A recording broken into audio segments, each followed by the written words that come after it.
And hello again, everybody. This is 7 Plus Sports Talk presented by Bill Bird Kia. I am WJHG News Channel 7 Sports Director Scott Rossman, alongside anchor reporter Adrian Andrews. Adrian, how are you? Scott, what's going on, buddy? Tonight, Adrian, our subject is those beautiful turf fields that are really popping up all around the Panhandle now, and including two here at Bay County. Yeah, that's right, Scott. I mean, talking about it, I mean, putting down those turf fields and is at 5 different Bay schools, Scott. So those 5 schools being Rutherford and Bozeman, Arnold, Mosley, and Bay. It's technically Tommy Oliver Stadium, but that would also get turf as well. So it's a five venue plan. There are now 2 venues completed with 3 to go. The 2 that have completed, the Vera Champlain Complex, just north of the Rutherford campus. It's where the Rams play soccer and baseball and softball, and now the football team is able to practice. And then one at Bozeman Stadium, where they play football and soccer, and then girls flag football as well, able to be played on these turf surfaces, with 3 more to go. One at Gavlock on the Arnold campus, one at Mosley on their campus. They'll use it as a practice field, but also for soccer and flag football. And then one at Tommy Oliver Stadium, which is kind of attached to the Bay campus. So again, 2 down and 3 to go, so to speak, Adrian. Yeah, I think that's a good deal, Scott. We were talking about just how pretty it looks and how well it holds up. So. We do have a little video of the Rutherford Rams football team practicing on their turf field again at the Champlain Complex. And this is from last spring is when they started playing on it. They completed this this past January, and then set about the process of starting the one at Bozeman. And they got that done in about, I think it's 2 to 3 months is the time to put it all together. And like you said, Adrian, once it's down, it's a nice looking facility. It really is. I mean, I think the kids are liking it as well. I mean, I think it really gives them something to really, kind of, it gives that sense of pride, and also, you play a little tougher, when you're looking good out there. And we'll hear from Rutherford's head football coach on that. A year ago, we did one of these 7 Plus Sports Talks with Josh Latch, the aforementioned director of extracurricular activities.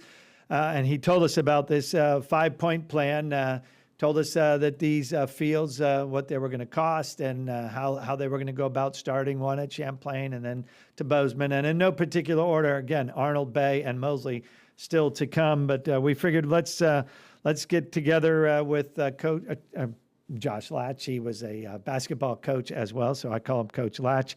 Thought we'd catch up to give us an update on the plan, starting with this.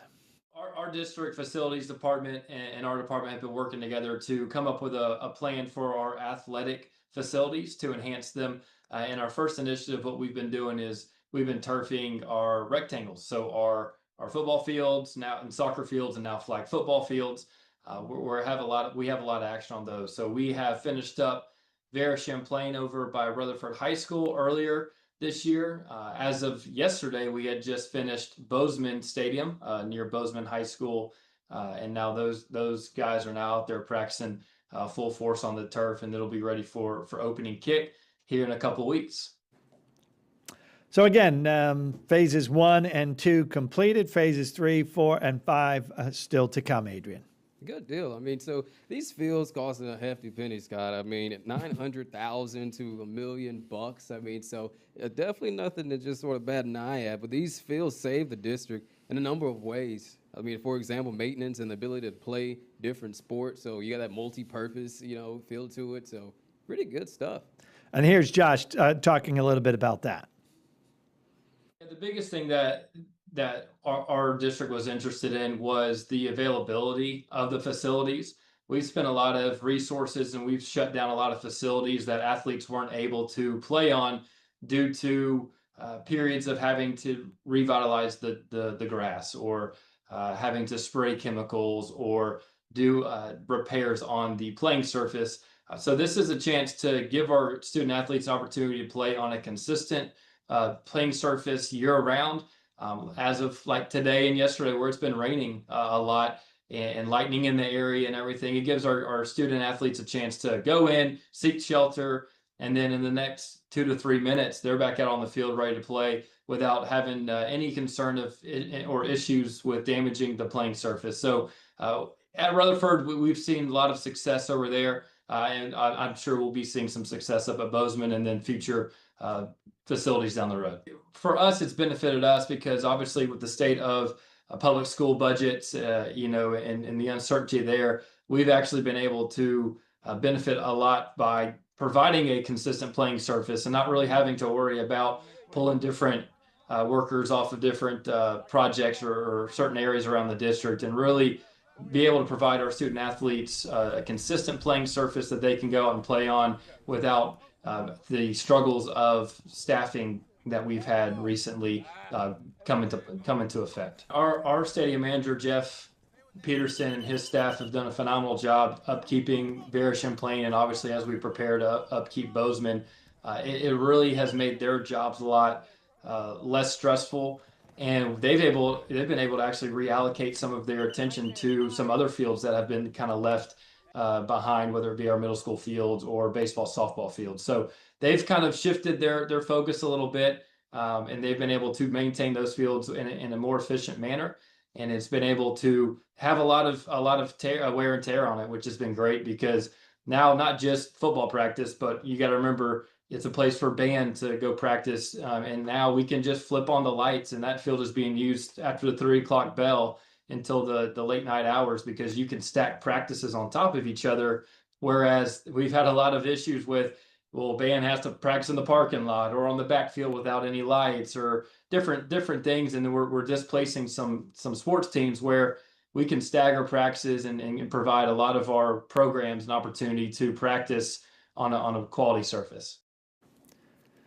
Yeah, practicing on a quality surface. And I think what's important there is that, as Josh was saying, that it definitely frees the facilities folks, Adrian, up to, since it's relatively low maintenance on these turf fields, it frees them up to spend a lot more time on other venues where the grass might be suffering or there's irrigation problems.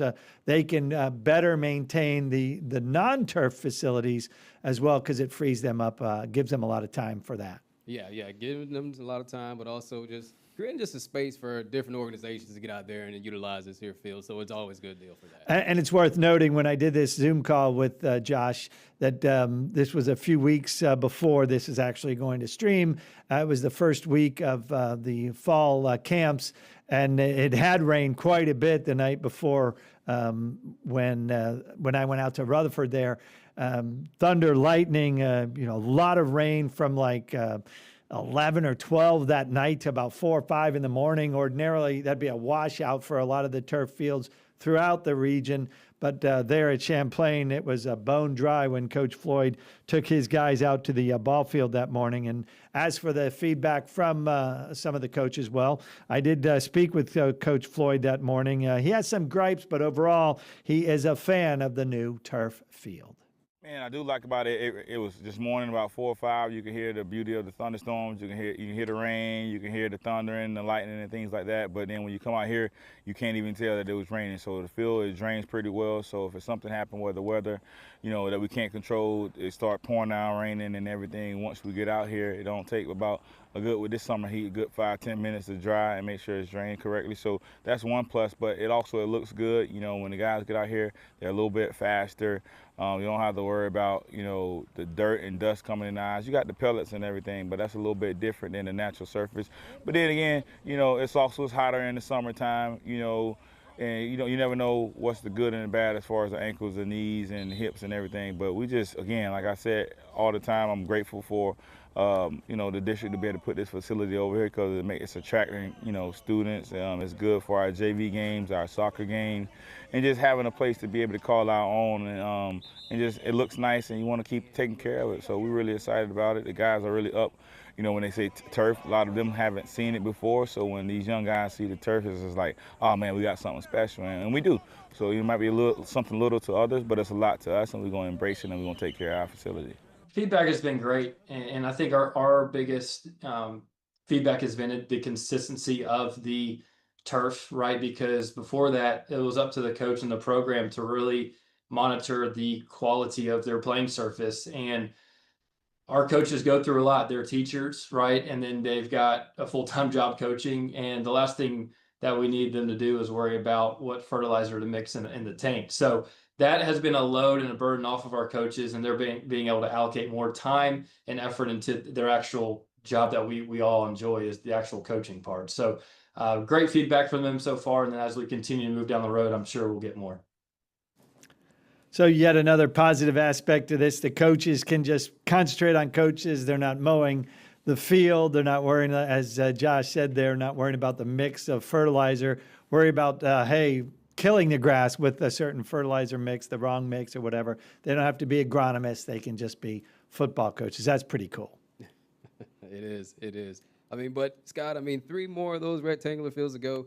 Then they move on to baseball. I mean, Mosley, Arnold, and Tommy Oliver Stadium, not necessarily in that order, but again, I mean, everyone seems to like the whole idea of switching over to turf. I mean, including Josh.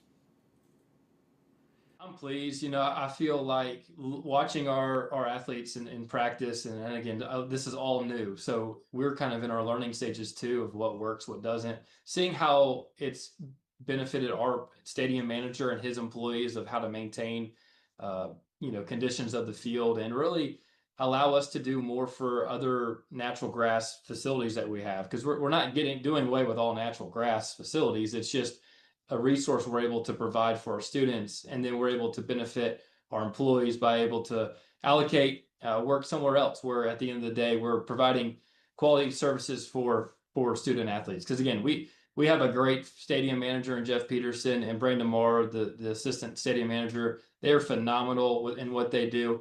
And they're able to reallocate some of their time to more fields. And so the feedback's been great. I've been pleased. I'm excited to see where this takes us. And obviously, growing up out of town, I'm used to the turf. Right? I grew up playing on turf, and so it's been kind of cool to see the student athletes in Bay County, their excitement, and them be able to be able to play on a facility that is top of the line, and really they get to play their whole career on it coming forth.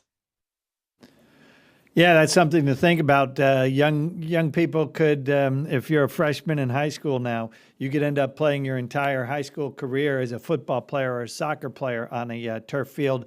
And you have those turf fields at Public Sports Park, and more high school baseball games are being played there. So, and eventually, like Josh indicated, they'll eventually get to the baseball diamonds. And it's worth noting, Adrian, Okaloosa County, Walton County, Leon County, they all have turf football fields and soccer fields as well. So when a lot of these players go on the road and play in their district games or games within the region, right, they're also playing on turf fields. So it's important that they be able to practice on a turf field, because not only when they host teams, but when they go and travel, they're going to be playing on turf facilities. Yeah, and I think, so that doesn't mean like Bay County is a little late to the party, Scott, but I mean, I think it is nice. You alluded to that, being able to practice on these things before they go out there. So, and I've seen some of these turfs before over from Leon County, being from the Tallahassee area. Beautiful fields, and it's all the time. It's like you can year round, so you don't have to worry about season wear and tear or nothing like that. So it's really good. And again, now in no particular order, Arnold, Mosley, and Bay awaiting the arrival of their turf fields. Jason Griffin at Arnold telling me, it's important that the sooner the better, because, again, many of their away games they're playing on turf fields, and they like to be able to practice on their own turf field, and again, have the advantage of, hey, bad weather rolls in and it rains, and now we're practicing on a nice dry facility. So that's important. Once again, we thank Josh Latch for his time, taking the time to a very busy schedule he has, especially this time of year, to sit down and talk to us about this 5-point plan, at least in terms of the rectangular fields, and then into the future about other facilities. That'll do it for this edition of 7 Plus Sports Talk, presented by Bill Bird Kia. For Adrian, I'm Scott. Thanks for tuning in, and we'll see you later.